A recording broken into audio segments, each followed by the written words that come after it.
it's always difficult to predict and to forecast the future. And there are clearly trends in demographics, climate change, technological change that are going to shape, they're already shaping our world, and the way they interact will have an impact. But I just wanted to concentrate on political trends, which is unusual for a central banker. Because on the other trends, on climate change, demography, technology, I know which direction the trend is going. I don't know how it will impact on the macroeconomy.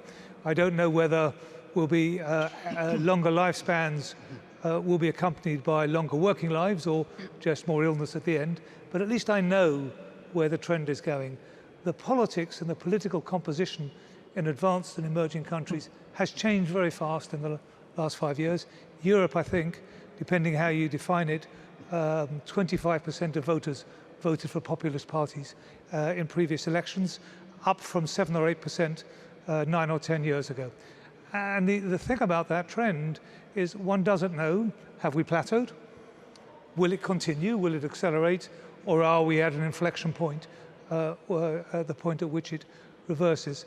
And of course, these new parties have brought new perspectives, new policies, new ways of looking at the world, and it's already started to have an economic impact.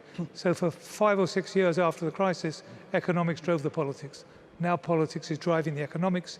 You can see it in trade, you can see it in the prospects of fragmentation of the world economy and around the architecture that we have for the governance of the world economy.